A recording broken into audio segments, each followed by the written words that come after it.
Alors, il faut savoir que le 11 septembre est une date fatidique sur la, la réorganisation de l'islam en terre occidentale et notamment pour ce qui nous concerne en France. Il y a eu la volonté d'endiguer le tsunami salafi, donc on va dire que c'est l'implosion de la prédication salafi en 2001, qui a été plus ou moins auparavant, avant cela, qui a été plus ou moins encouragé, en sachant que ce point mérite des explications pour ne pas créer d'amalgame, mais j'en ai parlé ailleurs. Et donc, il y a eu cette volonté de la part des pouvoirs en place en France, probablement en concertation avec les pouvoirs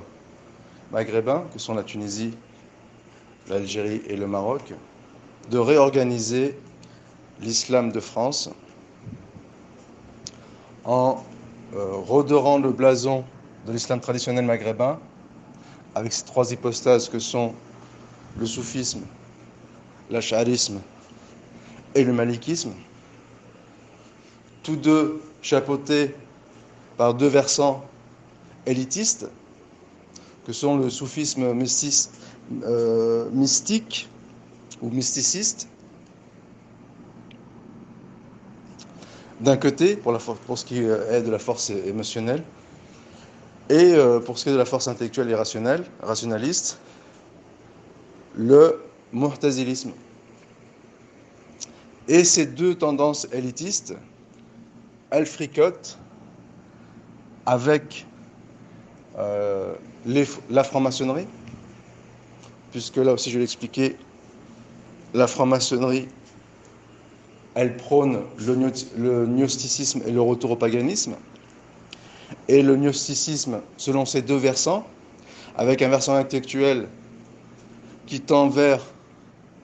l'athéisme et un versant émotionnel qui tend vers le monothéisme-panthéisme. Et actuellement, on s'évertue dans le monde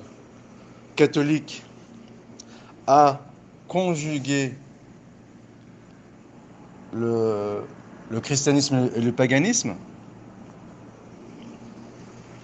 de la même manière qu'on s'évertue actuellement à conjuguer entre l'islam et le paganisme en ayant recours, même s'il y a énormément de points communs, à des procédés différents. Et parmi ces procédés, il y a la volonté d'un messianisme élitiste prédateur, à l'image de Jacques Attali, de créer une classe moyenne musulmane.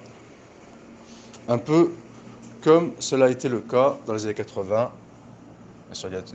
les Américains qui ont toujours 30 ans d'avance, aux États-Unis,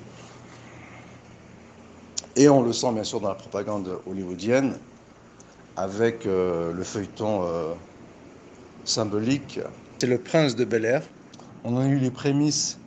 plus ou moins avec Arnold et Willy. Et ici, il y a la volonté de promouvoir une classe moyenne afro-américaine pour neutraliser la classe moyenne, ce qu'on appelle les Watts, les blancs américains,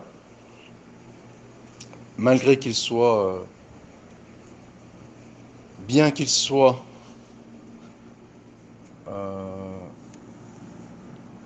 complices avec l'élite financière mondiale, eh bien, il y a des rivalités internes entre les Watts et l'autre versant sioniste que sont l'élite juive. Et il y a cette volonté d'affaiblir les Watts, notamment en leur mettant dans les pattes une classe moyenne qui au départ, provenant, issue d'une classe défavorisée,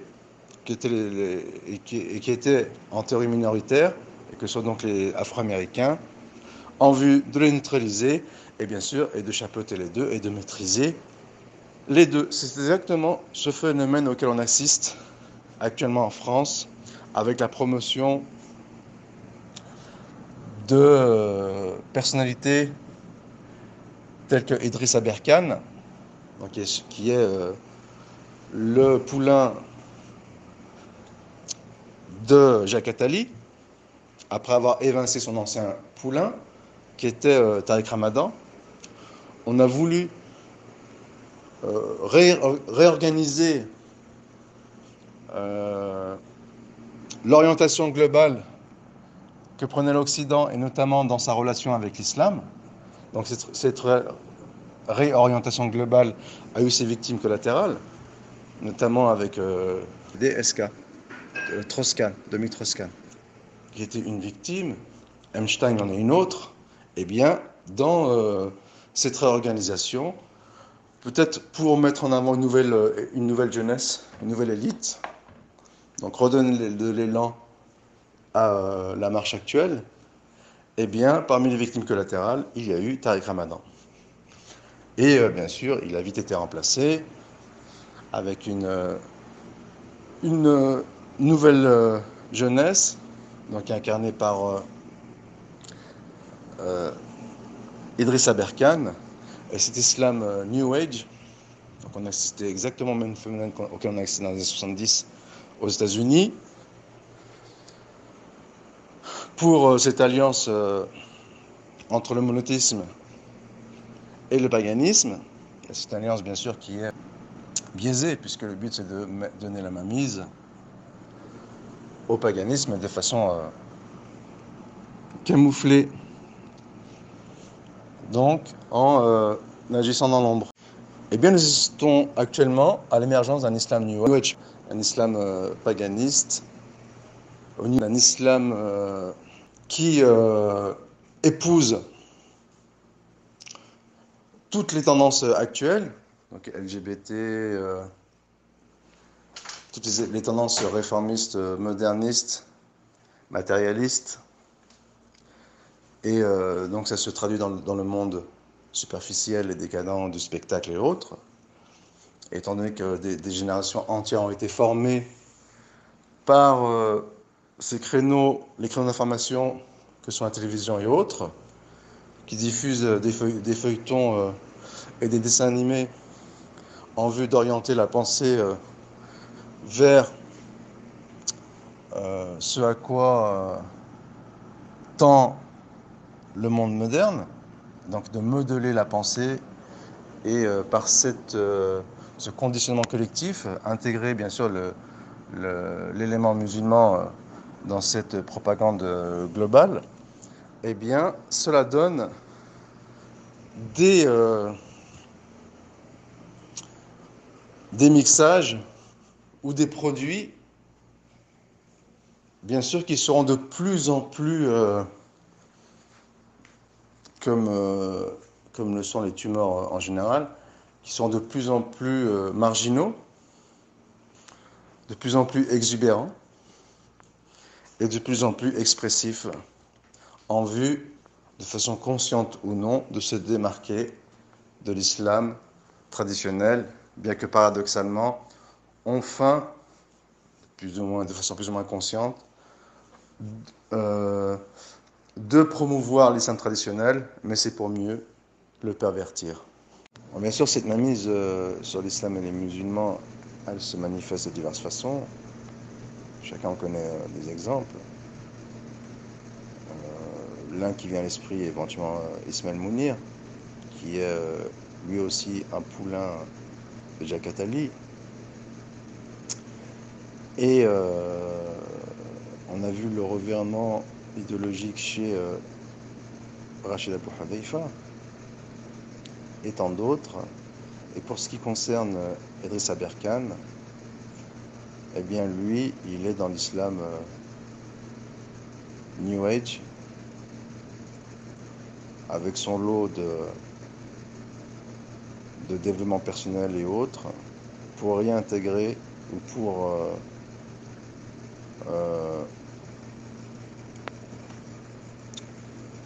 rendre compatible l'islam et le paganisme. Et bien sûr, ce sont des phénomènes inconscients, c'est tout le mal qu'on lui souhaite en tout cas. Est-ce que lui-même est un franc-maçon? Est-ce que lui-même a conscience des enjeux qui se jouent autour de lui? À l'heure actuelle, on ne le sait pas, ou en tout cas, je ne le sais pas. Mais une chose est sûre, c'est que, notamment dans l'histoire de la chloroquine et de Raoult, il a été un grand dindon de la farce. D'ailleurs, je lui ai fait la remarque. Mais est-ce que c'est un dindon naïf, ou bien est-ce que c'est un dindon avec des grandes dents? Eh bien, l'avenir nous le dira peut-être. Ce qui m'a mis la puce à l'oreille avec Idriss Aberkan, c'est que le 1er mai dernier, en plein Ramadan, il s'est fendu d'un tweet dans lequel, du haut de son perchoir, il prend les musulmans de haut,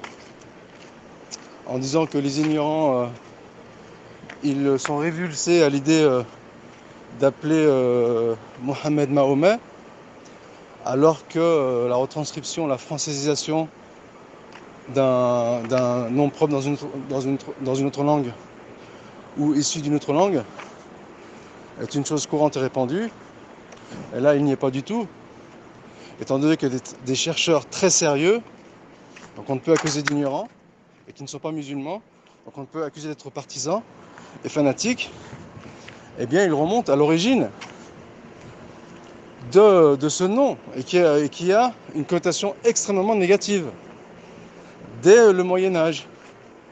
entre Mahomet, Baphomet, qui a soumis au diable, à une idole. Et lorsque je lui ai mis cette thèse en format PDF d'un chercheur de la Sorbonne, il me dit oui, il me fait entendre que c'est de l'équilibration intellectuelle. Je dis ah bien c'est joli, ce sophisme qui consiste à tirer un portrait ridicule des musulmans sous prétexte qu'ils seraient fanatiques et ignorants, et ensuite lorsqu'on vient à leur secours avec une thèse qui respecte le paradigme dans lequel ils se morfondent et dans lequel ils se pavanent, et qui est le paradigme occidental, il assimile cela à de l'équilibration intellectuelle. Alors en termes de sophisme, on fait guère mieux. Et ensuite, plus récemment, il s'est rallié au parti d'Onfray, avec toutes les connotations qui vont avec, et dans lequel, bien sûr, on va dire un peu moins récemment, s'est rallié le professeur Raoult, qui, aussi intelligent soit-il, eh bien, il est au milieu d'enjeux qui éventuellement, dans le meilleur des cas, le dépassent, ou sinon, il en a tout simplement conscience. Voilà.